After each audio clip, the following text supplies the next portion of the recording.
When I think of the Persona series, many things come to mind. One of which is the amazing quality and wonderful storytelling aspects of these games, which truly shine in both Persona 3 and Persona 4. Another thing that comes to mind is how almost all of these great games are PlayStation exclusive, such as Persona 3 and 4 on the PlayStation 2, or their portable counterparts on the PSP and PlayStation Vita. I know people will say that Arena and the upcoming Arena Ultimax are on the Xbox as well. However, for this, I am just talking about the main RPGs. When I heard that the Persona series was putting out one of their new RPGs on the 3DS, and that it was a crossover between arguably the two best games in the series, my first thought was, this could work, and it could bring newfound ideas and concepts to the series. But only if they did things right. Keep in mind before criticizing that I am basing these off the teaser and gameplay trailers. I have spared myself of the Japanese spoilers, and I have mirrored every photos to avoid copyright.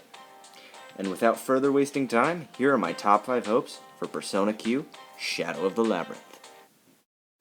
Number 5. Anime cutscenes.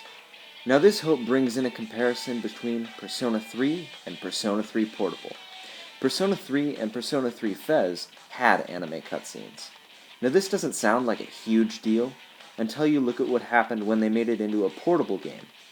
In Persona 3 Portable, they replaced the amazing cutscenes with what resembled like comic book pictures that you could view at your own pace. This didn't take away a ton, but what it did meant something. In my opinion, every single one of the anime cutscenes made the console version of Persona 3 that much better. I was always so happy when I got to see the anime cutscene, and I knew that something was going to happen every time there was one. What am I even saying? Just look at the opening scene for Persona 3 and compare it with that of the opening of the portable version. You will instantly see how much more intense and realistic the opening on the console was.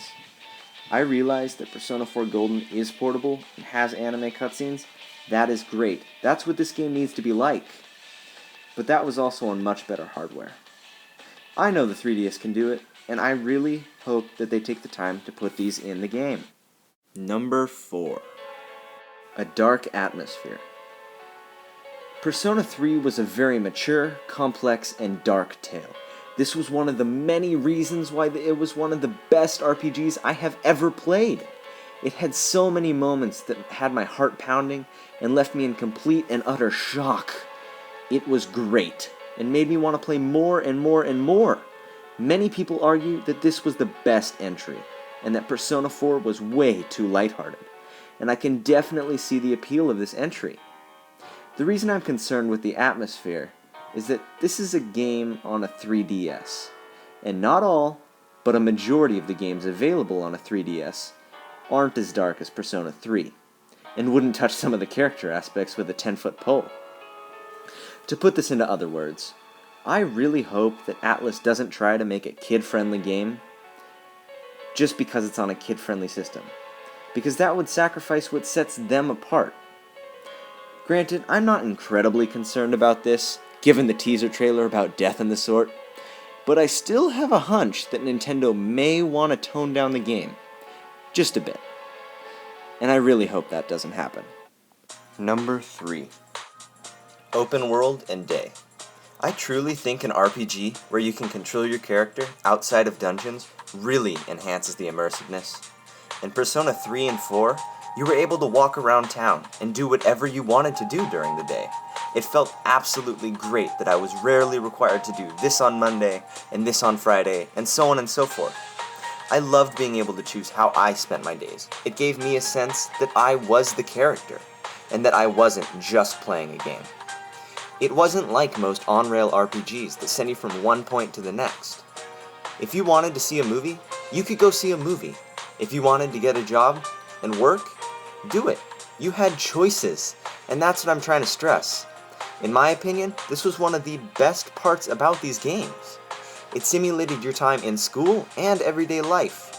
If this game decides to cut back on the choices and open world aspects and become just another dungeon crawler, I think it would be missing out on a lot of great potential. Number 2. A good story. This goes without saying, but if the story sucks in a game, the whole game will most likely tank. But the Persona franchise has always had great stories, and even miniature stories in the game. I will go ahead and say it. In Persona 3, the story was absolutely amazing. It had a dark atmosphere and was ridiculous with the suspense. In Persona 4, the story was just as good, if not better than in Persona 3. It had a lovable cast, and at several points left me in a state of experiencing multiple intense emotions at the same time. Whew. Both of these games are great, but their stories are very different, and I'm stressing very. Just a quick comparison, in Persona 4 you summon your persona by calling out your true self and smashing a tarot card in whatever fashion you please. It's cool and happy and all of that jazz. However, in Persona 3 though, well, let's just say it's a bit different. Okay, a lot different. In Persona 3, the way you summon your persona is by literally shooting yourself in the head with a gun, which they call an evoker. It does not get easier to watch no matter how many times you see it. What I'm saying is that it will be difficult to merge the two without one side taking over, with Persona 3 being very dark and Persona 4 being almost too campy. I just hope that they find the right balance, and if they do, it will be an outstanding game. Number 1.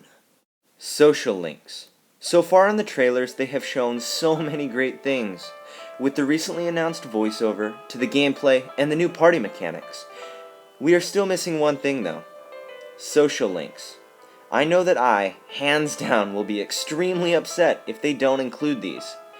These were, in my opinion, the best part about the entire franchise. With the social links, everyone had a story. It was something that you had to go out of your way to find. You had to willingly choose to hang out with them, and you were rewarded with a masterful backstory that made your experience that much better. After getting to know a character, the game felt almost new, and in a way, scary. You knew what these people cared about, and who they were on the inside, and you started to care for them. It was scary when they went down, and heartbreaking if you couldn't revive them. These social links gave us an insight into the game that changes your experience forever. These characters were no longer two-dimensional. They were bursting from the screen.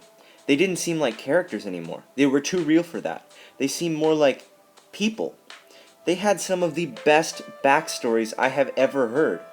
These social links could even lead your character into a relationship with another character. And you could go on dates, and they could become romantically involved. Each character was different.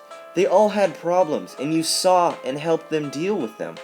I really, really hope that these are in Persona Q.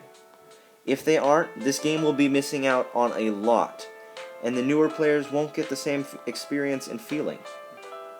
Also, just a side note, if they do have social links, I also think that they should probably be voiced over. It would make it smoother and much more emotional. But overall, social links are Persona, and Persona is social links. It's part of what makes Persona games the best games ever, and I think that Persona Q has the potential to be a great Persona game. Thank you so much for watching. It means the world to me. Also, the ratings in this video are completely my own opinion, and if you don't agree with them, I respect that, and I would still like to say thank you for watching. If you enjoyed this video, it really helps if you leave a thumbs up, and if you want to see more, subscribe to my channel. I do a lot of coverage like this, and yeah. Anyways, thanks again, and goodbye.